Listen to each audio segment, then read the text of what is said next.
ఇప్పుడు ట్రేడింగ్లో స్టాక్స్లో రిస్క్ మేనేజ్మెంట్ అనేది ఎలా చేయాలి? సార్ అది కూడా రిస్క్ మేనేజ్మెంట్ అనేది ఎట్లంటే సార్ చూడండి, అంటే అతను ట్రేడింగ్ ఏ స్టైల్లో చేస్తున్నాడు.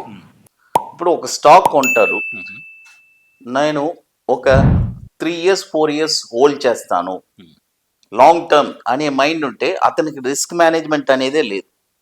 వెయిటింగ్ పీరియడ్ ఎక్కువ ఉండాలి. 3 సంవత్సరాలు, 5 సంవత్సరాలు, 6 సంవత్సరాలు, ఓకే, ఒక 5-6 సంవత్సరాలు అంటే అతనికి రిస్క్ మేనేజ్మెంట్తో పని లేదు. ఆ స్టాకు 2,000 రూపాయల స్టాకు 1,000 రూపాయలకి వచ్చినా నీకేం సంబంధం? అవును, నెక్స్ట్ ఇయర్ వచ్చేస్తుంది కదా. అవును, రిస్క్ మేనేజ్మెంట్ ఎవరికంటే, ఎస్, నేను ఈ డబ్బు నాకు అవసరం, ఈ డబ్బు నాకు అవసరం. అంటే షార్ట్ టర్మ్లో ఒక ప్రాఫిట్ కావాలి, ఆ షార్ట్ టర్మ్లో ఒక రిస్క్ నేను తీస్తాను, ఒక 10%, 20%. ఇలా రిస్క్ చేసేవాళ్ళు 20% రిస్క్ ఇస్తే 20% ప్రాఫిట్ చూ, ఓకే, లేదా 20% అయితే బయటకు వచ్చేసాయి. ఎందుకంటే మీ క్యాపిటల్ 80% ఉంది కదా. అవును, అంటే నీకు డబ్బు అవసరం.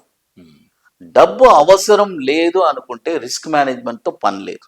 ఎస్, నాకు స్టాక్ మార్కెట్ నుంచే డబ్బు రావాలి, దీని మీదే నాకు కమిట్మెంట్స్ ఉన్నాయి అని అనుకుంటే మాత్రం కంపల్సరీ మీ రిస్క్ అనేది risk and reward yes, yes, risk and reward ratio అంటారు దాన్ని. అవును. అది